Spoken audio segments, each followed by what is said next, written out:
Alright, we're going to give this Uncle Steve shake. Cooking with CJ's West Coast Shake. Look what's going to happen today, folks.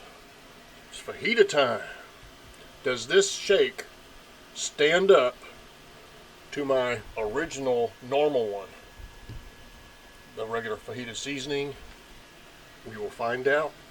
It's Papa, Texas, Papa's Kitchen. Yeah.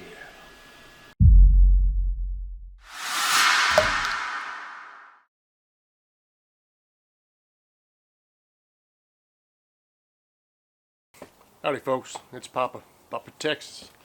This is another episode of Papa's Kitchen. So what we got going on here, I'm fixing to put on some fajitas over here on the Z grills and veggies also. So first off, this is my go-to seasoning for fajitas. And in two different conversations, one with Kent, daddydutchbbq, and Uncle Steve Shake. We were talking about other stuff, and I was explaining a fajita dish that I just don't see out there that's going to be coming up soon. I don't want to tell you what it is. And both of them have sworn by CJ's West Coast Shake. Should say it, cooking with CJ. Alright, met all three of them a few times. Great people. And I tell you what, I'm going to try it.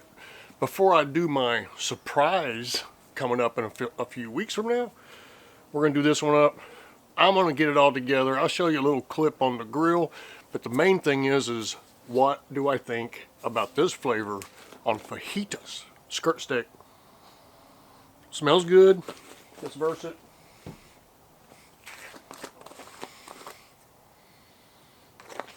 It's similar. Let's do this.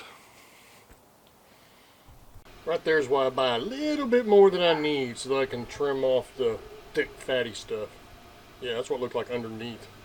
Looked pretty on top. Yeah. I don't know how good you can see that. A little drier than I expected, but got a little wetness on it. And there's our veggies. Yeah. Alright, next view will be taste testing. Alright, there's a little beauty right there. I just had one, but I forgot to turn the camera on. It is really good. I can see how they said this would be really good on fajitas. We got tortillas inside, black refried beans with some cojita cheese, and some Mexican rice. So overall, this bold, smooth, delicious goes on anything. Works really good for fajitas. Would I do it again? Yes. Will I keep using this one from time to time? Yes. But this is a good alternative. It's a little twist. This is a little hotter, but it's not too hot for anybody. I sprinkled this into the veggies. Got olive oil on bottom and on top, and got that spreaded on it. It's Papa, Texas, Papa's Kitchen. We'll see you soon. Thank you.